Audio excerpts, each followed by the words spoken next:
इस बात की खुशी है कि पिछले कल केंद्रीय मंत्रिमंडल की बैठक में हिमाचल से संबंधित एक बहुत महत्वपूर्ण निर्णय लिया गया है।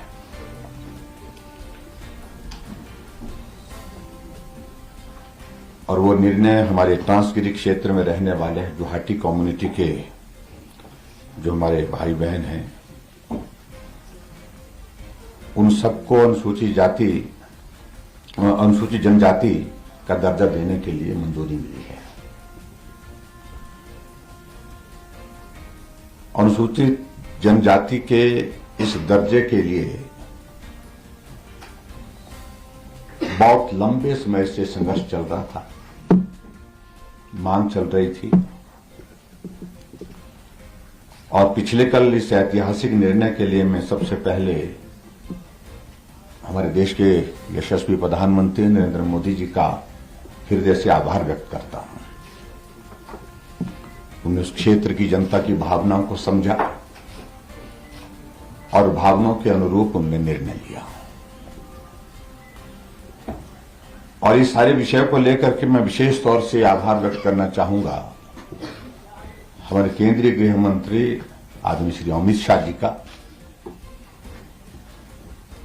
जिनके सामने इस सारे पक्ष को जब हमने प्रस्तुत किया और उन्होंने बहुत सहजता के साथ इस सारे विषय को समझा और उसी दिन उन्होंने कहा कि हम इसको करने के लिए पूरा प्रयास करेंगे।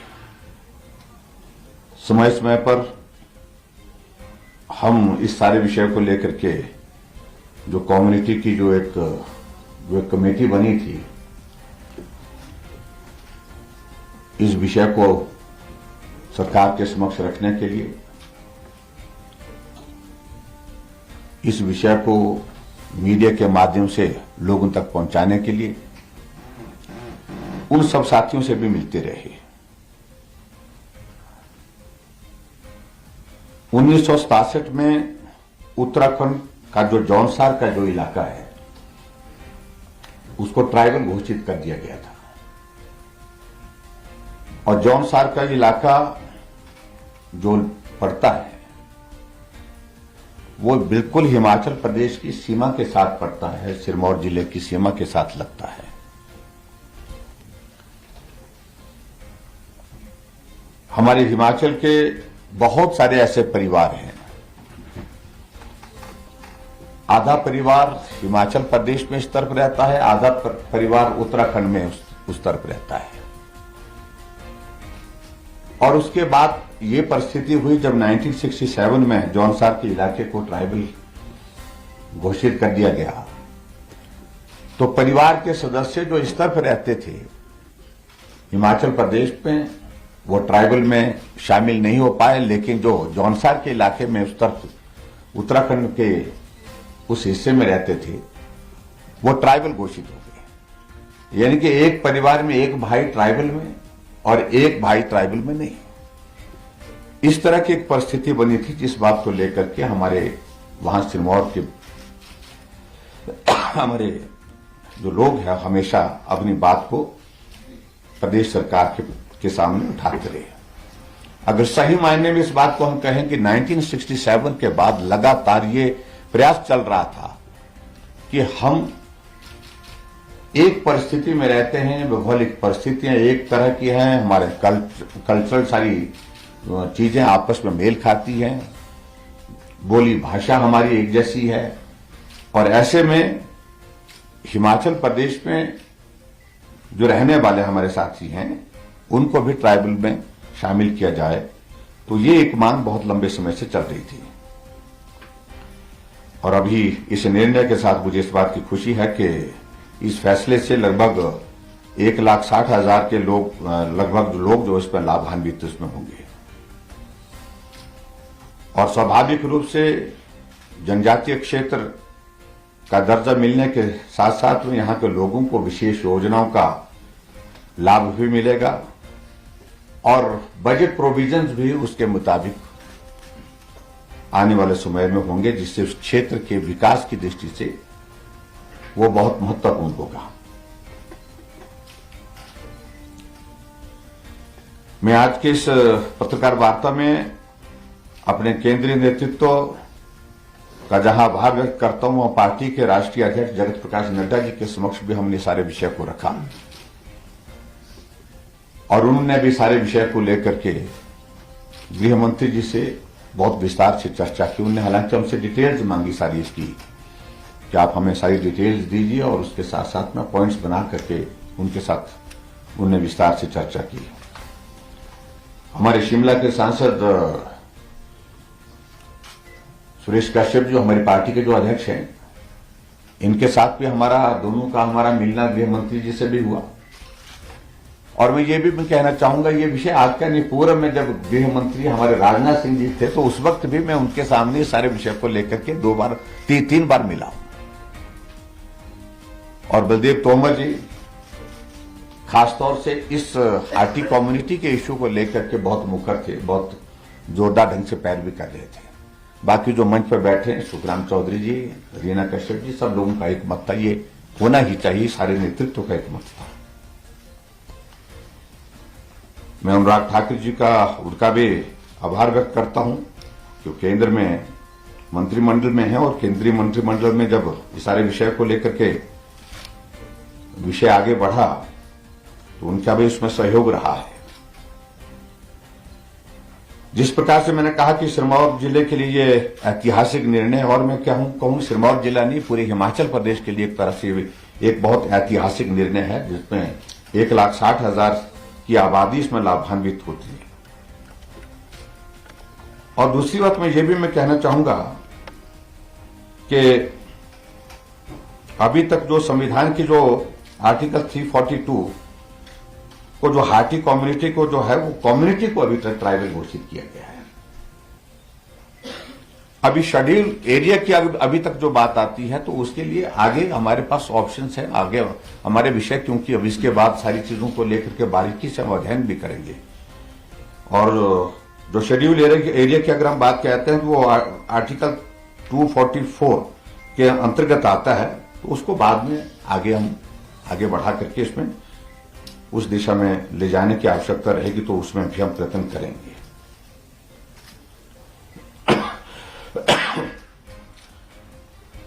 ये मैं जरूर कहना चाहूंगा कि जब हम डबल इंजन की सरकार का हम जिक्र करते हैं तो स्वाभाविक रूप से उसके परिणाम अब हमारे सामने आ रहे हैं।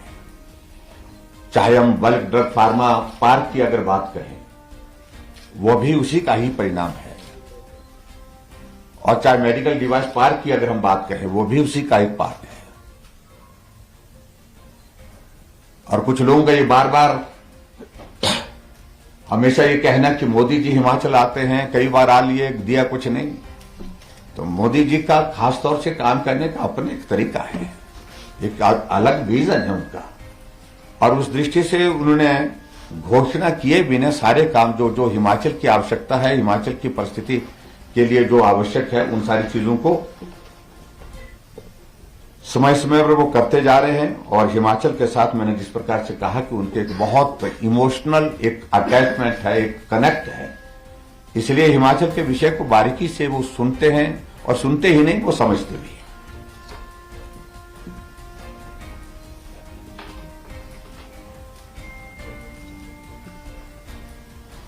और इसमें जो महत्वपूर्ण बात है कि जो हमारा जो अनुसूचित जाति वाला विषय, कुछ लोग सारी चीज को इस तरह से देने की कोशिश कर रहे हैं, उनको हमने इसमें इंक्लूड नहीं किया है, एक्सक्लूड किया है ट्राइबल केस में। और इस तरह से उनके जो अधिकार अख्तियार जो हैं वो उसी रूप से कायम रहेंगे, उसी तरह से लगभग जो है वो व्यवस्थित ढंग से चलते रहेंगे। एक बात सबसे महत्वपूर्ण चीज मुझे लगता है कि ये है, जिस पर मुझे अपनी बात आप सबके सामने कहनी थी।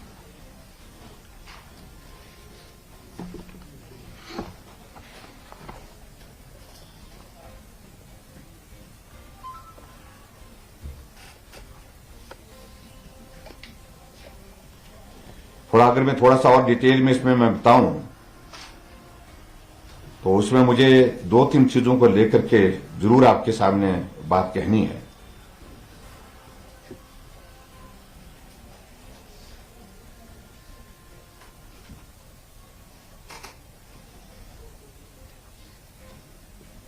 प्रदेश सरकार ने मई 2005 में इसका प्रस्ताव केंद्र सरकार को, यूपीए की सरकार को भी भेजा था, लेकिन वो प्रस्ताव जो है वो खारिज कर दिया गया था। और उसके पश्चात जो है वो कांग्रेस की सरकार ने इस सारे विषय को हाथ लगाना ही छोड़ दिया।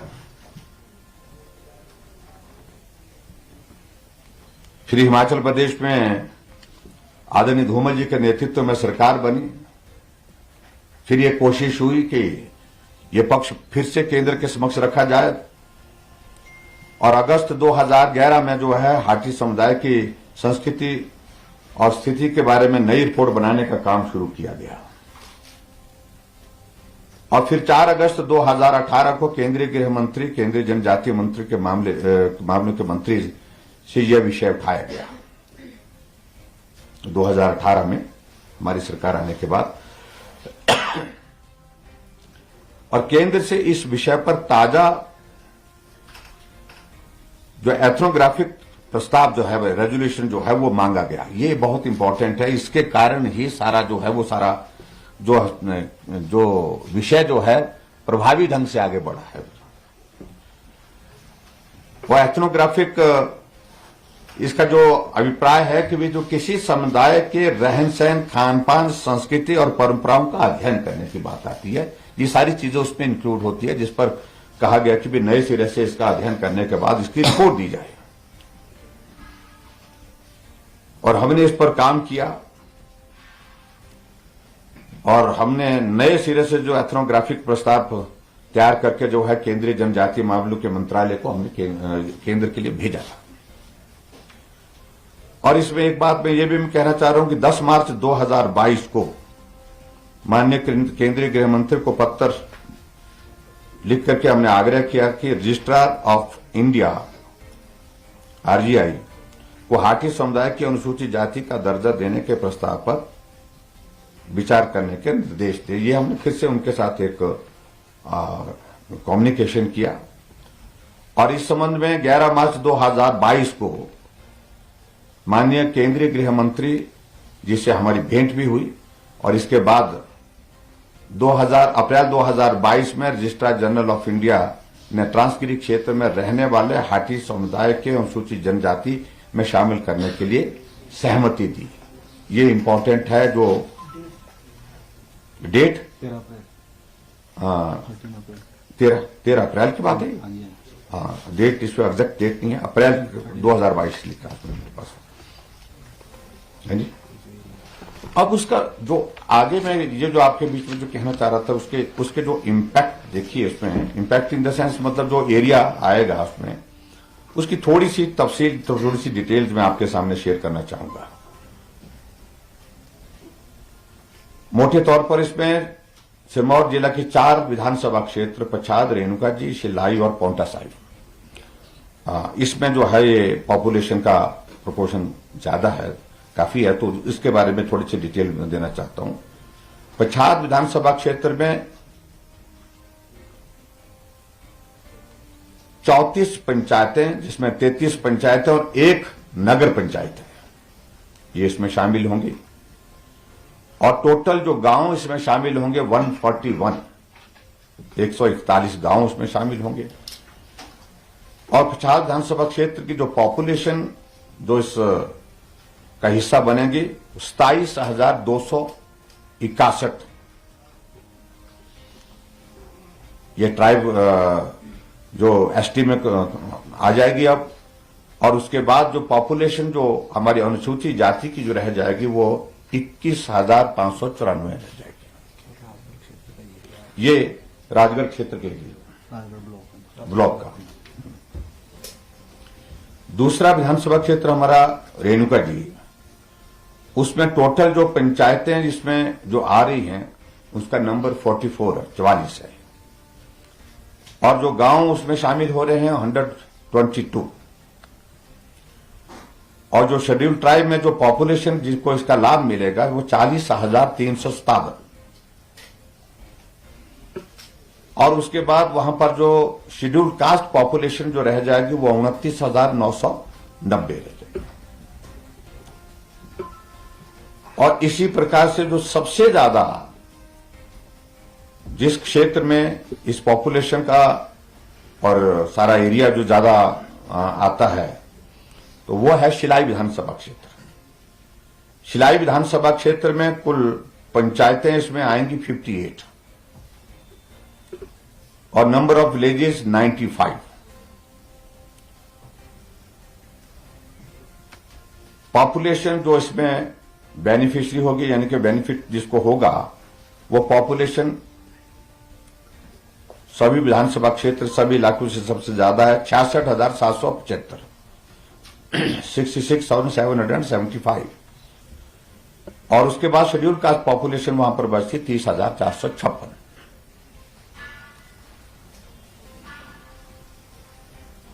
और इसी तरह से पांवटा विधानसभा क्षेत्र में 18 पंचायतें इसमें शामिल हो रही हैं। गांव की संख्या इसमें 31 है, 31 है। पॉपुलेशन जो इसमें शामिल होगी जिसको इसका बेनिफिट मिलेगा शेड्यूल ट्राइब का वो 25,323। और उसके पश्चात शेड्यूल कास्ट का जो नंबर जो रह जाता है 9,406। कुल मिलाकर के अगर सिरमौर डिस्ट्रिक्ट में टोटल नंबर हम इसमें पंचायतों का अगर हम जिक्र करें 154 total panchayat, total number of villages 389, total population जो इसमें जिसको बेनिफिट होगा इसका शेड्यूल ट्राइब का वो 1,59,716 1,59,716। और इसके बाद जो हमारे अनुसूचित जाति का जो पॉपुलेशन रह जाता है वो 91,446 रह जाता है।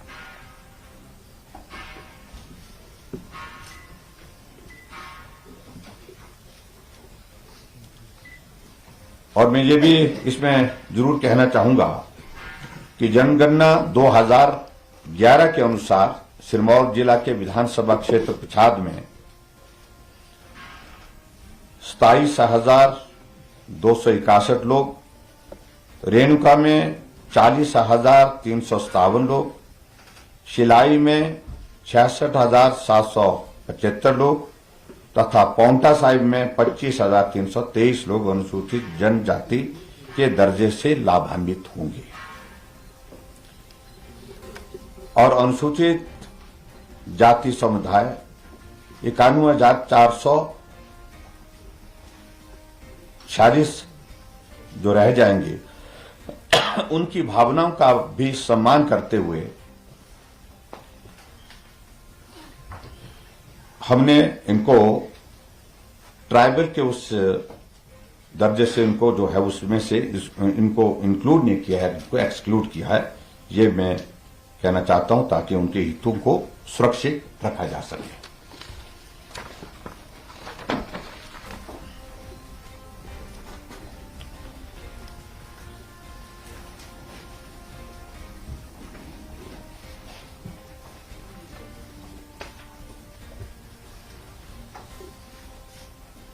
और वर्तमान सरकार द्वारा हमने डिटेल में मुझे लगता है कि सारे पॉइंट्स हमने बता दिए हैं इसमें, लेकिन फिर भी उसके बावजूद 2-3 चीजों में जरूर बताना चाहूंगा कि 4 अगस्त 2018 को हम केंद्रीय गृह मंत्री और केंद्रीय जनजातीय मंत्रालय के मंत्री से निवेदन किया कि सिरमौर जिले से ट्रांसगिरी इलाके में रहने वाले पूरे हाटी समुदाय को अनुसूचित जनजाति और पूरे ट्रांसगिरी क्षेत्र को अनुसूचित जनजाति घोषित किया जाए। 4 अगस्त 2018 जिसमें मैं व्यक्तिगत रूप से मिला था। 24 अक्टूबर 2018 को भारत सरकार के जनजातीय मामलों के मंत्रालय ने राज्य सरकार इस संबंध में पूर्ण एथनोग्राफिक स्टडी करके यथाशीघ्र प्रस्ताव भेजने को कहा था। और माननीय केंद्रीय गृह मंत्री ने 19 जून 2019 को हिमाचल प्रदेश के मुख्यमंत्री यानी के में जहां उनको मिलने के पश्चात उन्होंने हमें जवाब भेजा केंद्रीय गृह मंत्री 19 जून 2019 को, जिसमें कहा गया कि प्रस्ताव की पड़ताल करने के बाद उचित कार्रवाई करने की दिशा में हम आगे बढ़ रहे हैं। हाँ जी, कॉपी, हाँ ये मिल कॉपी में देता हूं, एक बार पढ़ करके सुना देता हूं, फिर मैं आपको ही दे देता हूं। तो 2 मार्च 2021 को जनजातीय मामलों के मंत्रालय ने बताया कि ट्रांसगिरी क्षेत्र में 2011 की जनगणना के अनुसार अनुसूचित जनजाति की आबादी मात्र 0.20% है। ट्रांसगिरी को तभी अनुसूचित क्षेत्र घोषित किया जा सकता है जब यहां अनुसूचित जनजाति की आबादी 50% से अधिक हो। इस बात को लेकर के एक पत्र लिखा, जिसके कारण थोड़ा सा हमको लग रहा था कि कठिनाई आ गई है इस काम में। मंत्रालय ने आग्रह किया कि उसके बाद फिर दोबारा कि पहले हाटी समुदाय को जनजाति घोषित करने के लिए एथनोग्राफिक प्रपोजल भेजी जाए। अगर हाटी समुदाय जनजाति घोषित हो जाए तो उसके बाद ट्रांसगिरी को अनुसूचित क्षेत्र घोषित करने पर विचार किया जा सकता है। और उसके बाद ताजा एथनोग्राफिक प्रस्ताव जो हमने भेजा, हाटी समुदाय को हिमाचल प्रदेश की अनुसूचित जनजाति की सूची में शामिल करने के संबंध में ताजा एथनोग्राफिक प्रस्ताव तैयार करके केंद्रीय जनजातीय मंत्रालय को भेजा गया 18 सितंबर 2021 को, और 3 मार्च 2022 को प्रस्ताव भेजा गया। ये 2 बार भेजा था हमने प्रस्ताव। तो ये जानकारी में थोड़ा सा एक आपको डिटेल में जो पॉइंट्स जिस पर जो एफर्ट्स बार बार हुए। लेकिन इसके बाद सबसे बड़ी बात यह है कि जब भी हमारा केंद्रीय गृह मंत्री जिससे मिलना हुआ, चाहे वो हमारी चंडीगढ़ में हमारी बैठक थी, चाहे वो हमारी बैठक वो जयपुर में थी, हमारी जो जोनल काउंसिल की मीटिंग थी, उसमें अलग से समय लेकर के मैंने हमेशा इस सारे विषय को लेकर के बात की। और अभी मैं इतना कहना चाहता हूं कि अभी मेरे 4 दिन पहले फिर केंद्रीय गृह मंत्री जी से बात हुई, पार्टी के हमारे राष्ट्रीय अध्यक्ष जी से बात हुई। हमने कहा कि अभी का ये जो मंत्रिमंडल जो पिछले कल दिल्ली में आदरणीय प्रधानमंत्री जी की अध्यक्षता में मंत्रिमंडल की बैठक हुई, इस बैठक में ये प्रस्ताव आना चाहिए, इसके लिए हमने निवेदन किया था और वो प्रस्ताव आया और उसकी स्वीकृति हुई। ये कुछ बातें मुझे आज के इस महत्वपूर्ण विषय पर, क्योंकि मुझे लगता है कि हिमाचल के इतिहास में लंबे समय तक के लिए एक ऐतिहासिक घटना है जो याद की जाएगी, इसलिए ये एक इम्पोर्टेंट ये सारी चीज है। और यही मैं कहना चाहूंगा कि केंद्र की सरकार का हिमाचल प्रदेश के लिए सदैव ऐसे महत्वपूर्ण विषय पर जिसमें हिमाचल की जनहित की भावनाएं जुड़ी होती है, हिमाचल प्रदेश के विकास के इश्यू जुड़े थे, उन पर सभी मामलों को लेकर के केंद्र ने समय समय पर हमारी मदद की है, जिसके लिए मैं आदरणीय प्रधानमंत्री जी के एक बार फिर से हृदय से आभार व्यक्त करता हूं। Thank you very much. Thakur साहब, सरकार से प्रयास है, आपका स्वागत है। पर ये एक बात और ये भी आ रही है कि जो किन्नौर और लाहौल स्पीति में जो परसेंटेज मिल रही है, क्या ये परसेंटेज भी स्टार्टिंग यही मिलेगी? नहीं, परसेंटेज मतलब अब जो रिजर्वेशन 4% है, 7% है वो। ये सारे देखिए जो कुछ आफ्टर इफेक्ट्स जो सारी चीजों को आएंगे उनको हम समय समय पर बैठ करके चर्चा करेंगे और उसके बाद जो वे होते उसके निकलेंगे। लेकिन किसी के इसको हार्म करने का कोई लक्ष्य नहीं है। हम सब लोग मिलकर के इस क्षेत्र के एक इमोशनल इशू था, एक जायज मांग थी और उस मांग को पूरा करने की दृष्टि से हमारा एक भाव पूरा हुआ है। और इसके बाद अगले जो इश्यूज आएंगे जो आपने बताए उनको सॉर्ट आउट करेंगे। किस कास्ट के लोग हैं या कौन से एक्सक्लूड कर दिए गए हैं, कुछ ऐसा भी है? नहीं, फिलहाल तो जो एक चीज को लेकर के जो थोड़ी एक चिंता लग रही थी हमारे अनुसूचित जाति के भाई और बहनों को, उनको लग रहा था कि उनको भी उनका इंक्लूजन भी जो है वो ट्राइबल में हो जाएगा, तो उस कारण से उनके कुछ अधिकार अख्तियार जो है उस पर थोड़ी कठिनाई आ सकती है। तो हमने पहले से ही प्रस्ताव यहाँ से अलग तरह से भेजा था, बाद में भेजा था, जिसमें हमने कहा कि इनका इंक्लूजन इसमें नहीं किया जाए और इस तरह से नहीं किया गया। इसमें जो है जब भी हमने एथनोग्राफी स्टडी कराई, was it only limited to the Hatti community? क्योंकि 2016 की एक रिपोर्ट है, वो कहती है कि बड़ा बंगाल भी है, मलाना भी है, रुद्रक्वार भी है, and why all these hard areas were not pursued with the central government? देखिए, ये सारे इश्यूज सेपरेटली चल रहे हैं और इन सारे इश्यूज को भी हम गंभीरता से ले रहे हैं। आने वाले समय में इन सारी बातों को लेकर के भी विचार करेंगे जो भौगोलिक दृष्टि से कठिन है, जिसमें पर्टिकुलरली बड़ा बंगाल है। बड़े बंगाल के साथ साथ में हमारा ये जो रोहडू का जो हमारा डोडरकवार है, उनकी ओर से मांग आई, वो मिले भी हमको। और यहां तक के चौपाल के लोगों ने भी प्रस्ताव दिए हैं। अब वो सारी चीजों को अध्ययन करने, क्योंकि ये प्रोसेस बहुत बड़ा कॉम्प्लिकेटेड होता है, बहुत लंबा प्रोसेस होता है, बहुत बारीकी से इसमें चीजें देखी जाती हैं और उसके बाद आगे बढ़ती हैं। तो उन सारी चीजों को अध्ययन करने के बाद आगे उस दिशा में हम प्रयत्नशील होंगे, जो मदद उनकी की जा सकती है। लेकिन आज तो फिलहाल जो एथनोग्राफिक स्टडी की अगर आप बात कर रहे हैं तो वो स्पेसिफिक हाटी से संबंधित थी। क्यों हाटी से संबंधित थी? स्पेसिफिक जी।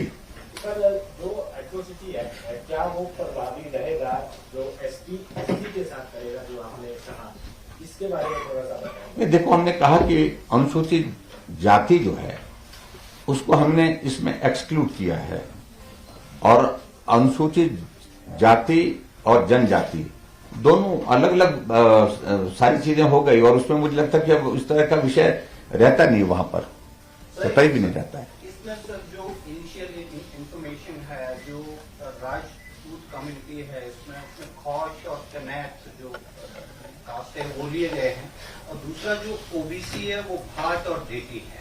उनका जो पॉपुलेशन है ओबीसी का, दैट इज अराउंड 27% जो उनको बेनिफिट मिलता है। इसमें एप्रीहेंशन क्या है, that will come down to 7%। एक तो इसमें क्लैरिटी चाहिए सर। दूसरा एक ये है कि क्या इसको चुनाव से पहले आप यूनियन कैबिनेट में ऑर्डिनेंस लाने के लिए बात करेंगे? देखिए, इन सारी चीजों को लेकर के इसके जो इम्पैक्ट्स आएंगे और उससे कुछ चीजें इस तरह की जो बारीक जो इश्यूज जो हमारे ध्यान में आएंगे, उसके लिए हम जो समय रहते जितनी भी हमारे पास गुंजाइश हो गई चुनाव से पहले, उनको सॉर्ट आउट करने के लिए मैकेनिज्म डेवलप करेंगे। लेकिन फिलहाल तो हमारा प्रमुख मुद्दा जो ट्रांसगिरी के क्षेत्र को, ये ट्रांसगिरी क्षेत्र में रहने वाली जो हमारी हाटी कम्युनिटी का इशू था, उसका समाधान के लिए हमारी प्रायोरिटी थी और वो प्रायोरिटी हमारी पूरी हुई है। सर, मेरे दो सवाल हैं। फर्स्ट थिंग, आपने एससीज को बाहर रखा और आपने is it a move to lure the upper communities of Sirmaur? नहीं, देखिए एक इमोशनल इशू था और 1967 के बाद इस इशू को लेकर के लोगों ने आंदोलन किया, लोगों ने हमेशा मांग की कि हर सरकार में मांग की। और जब हिमाचल प्रदेश में हमारा बजट सत्र चल रहा था तो बजट सत्र के दौरान जो पूरी जो वहां की जो कमेटी इनके लिए बनाई गई थी, हाटी समिति, तो हाटी समिति के रिप्रेजेंटेटिव यहाँ हमसे मिलने के लिए समय मांगे और उनके साथ बैठे और लगभग 1 घंटा से ज्यादा उनके साथ हमारा बहुत डिटेल डिस्कशन हुआ सभी पक्ष को लेकर के। तो एक इमोशनल इशू था उस इलाके का और जरूरत भी थी वहां की परिस्थितियों को देखते हुए, इस दृष्टि से ये सब किया गया। इसको ऐसा नहीं उस तरह से मैं समझता हूं कि किसी को लाभ देने या किसी को नुकसान पहुंचाने का कोई ऐसा नहीं है, कि पर्टिकुलरली जिसकी मांग थी उनकी मांग को पूरा करने की दिशा से किया। दूसरा सवाल था कि 2027 में डिलिमिटेशन कमीशन आएगा, तो इस मूव का क्योंकि सिरमौर में 2 सीट्स अभी रिजर्व हाँ। है, so will this move affect the delimitation in days to come? देखिए, इसके वो अभी 2026 का दौर उसको आने दीजिए। मुझे लगता है कि अभी आने वाले समय के बारे में ज्यादा कहना नहीं चाहिए। डिलिमिटेशन कमीशन किस तरह का व्यू लेता है इस पर। वैसे पॉपुलेशन का प्रोपोर्शन तो उस तरह से होता ही है, क्योंकि वही बेस होता है। सही मायने में तो बेस तो वही होता है कि शेड्यूल्ड ट्राइब का पॉपुलेशन कितना है, शेड्यूल्ड कास्ट का पॉपुलेशन कितना है, उसी के आधार पर टोटल नंबर ऑफ सीट का जो है वो रिजर्वेशन होता है। तो उस सारी चीज को लेकर के तब की बात आप देखेंगे, लेकिन फिलहाल जो है वो सिर्फ इतनी ही बात है। चुनावों से पहले ये बहुत महत्वपूर्ण फैसला हुआ, लंबे ऐसे से इसकी मांग चल रही थी, सरकार भी काफी अच्छे तरीके से इसको इंडिया के सामने रख रही थी। आने वाले चुनाव में क्या लगता है इसका बेनिफिट भाजपा को मिलेगा, इसको मुक्ता से उठाया जाएगा, मुद्दा बना के उठाया जाएगा? और दूसरा किन्नौर, लाहौल स्पीति, चंबा, पांडी, भरमौर, वो लोग कह रहे हैं कि उनके आरक्षण का इसका असर पड़ेगा, डिवीजन होगा, उनका जो आरक्षण का कोटा है वो कम होगा। देखिए, बहुत मैं समझता हूं कि मैं आप सबसे भी इसमें सहयोग चाहूंगा। बहुत सारे कंफ्यूजन जानबूझ करके कुछ जगह क्रिएट करने के कुछ लोगों, क्योंकि हम चुनाव के करीब हैं, चुनाव के नजदीक है, इसलिए ऐसे प्रयत्न हो रहे हैं। और मेहरबानी करके इसमें कोई भी इस तरह का प्रोविजन नहीं है जिससे किसी की भावनाओं को चोट पहुंचाने की बात हुई है। एक इश्यू था, मैं इस बात को लेकर के सिर्फ इतनी कहना चाह रहा हूं। और इसमें सारी चीजें बहुत ठीक पर्सपेक्टिव में आगे बढ़ी है और पूरी दिशा जो उसको दी गई है, जिसमें सारी चीजों का उसमें ध्यान रखा गया है। और लेकिन मैं इतना जरूर मैं कहना चाहता हूं कि देखिए, हमारी सरकार ने कुछ एक केंद्र सरकार के समक्ष जो विषय उठाए, उन सारे विषयों में हमें सफलता हासिल हुई है। चाहे वो हमारे केंद्र सरकार से संबंधित जितने भी इशू जहां से हम भेजते रहे, ये आसान नहीं था। ये इशू जो है बहुत लंबे समय से चल रहा था। और मैं ये भी कहना चाहता हूं, जो खासतौर से जिक्र बड़े लोगों का, छोटे लोगों का आजकल कुछ जगह कुछ लोग बड़े सार्वजनिक मंच से कर रहे हैं, तो बड़े ही लोग सब काम करते हैं ऐसा जरूरी नहीं है, कुछ काम छोटे लोग भी करते हैं। आपका ये इशू बहुत बड़ा इशू था, लेकिन छोटे लोगों ने किया ये। और उसके बाद दूसरी बात मैं ये भी कहना चाहता हूं, बल्क ड्रग फार्मा पार्क, जिसमें आने वाले समय में 20,000 लोगों के लिए रोजगार मिलेगा और लगभग 50,000 करोड़ रुपए की, जब वो मुकम्मल हो जाएगा, पूरा हो जाएगा, कंप्लीट हो जाएगा, तो उसका 50,000 करोड़ की एक्सपेक्टेड इन्वेस्टमेंट है वहां पर, और 10,000 लोगों को इनडायरेक्ट रोजगार मिलेगा। तो बड़े लोग नहीं कर पाए ऐसी चीजें, छोटे लोग भी करते हैं कई बार। अब ये हाल ही में हमारा ये जो मेडिकल डिवाइस पार्क की अगर हम बात करें, तो वो भी सैंक्शन हो गया, उसकी भी प्रोसेस कंप्लीट हो गई। आगे बहुत जल्दी उसकी वो टेंडर की प्रक्रिया पूरी होने के बाद उसको भी आगे बढ़ाएंगे। तो ऐसे में बहुत सारी चीजों को लेकर के अटल टनल रोहतांग का जब पहला हमने रिव्यू लिया था चीफ मिनिस्टर बनने के बाद, तो 2024 की डेट दी थी उनने, 2024 में बन करके तैयार होगा, और वो 3 अक्टूबर 2020 को उसका इनॉग्रेशन हुआ है। तो ऐसी चीजों को लेकर के मैं सिर्फ इतना ही कहना चाह रहा हूं।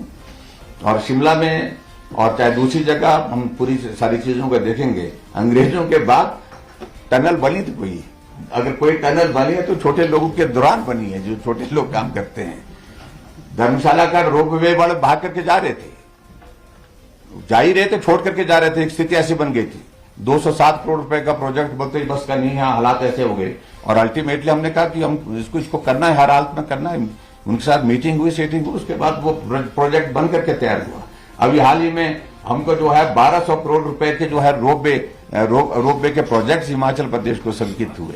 तो ऐसा नहीं है कि भाई जो बड़े बड़े लोग बार बार रहे हैं, उनसे वो अपने दिमाग में इन बातों को मेहरबानी करके निकालें, उतारें, और छोटे लोगों को काम करने का मौका मिला। छोटे लोगों के साथ काम करके मिल करके काम कर रहे हैं, और इसलिए हम इतना ही कह रहे हैं। तो रिवाज बदलने का काम भी छोटे लोग करेंगे इस बात। सर, क्या ये विडंबना नहीं है सर?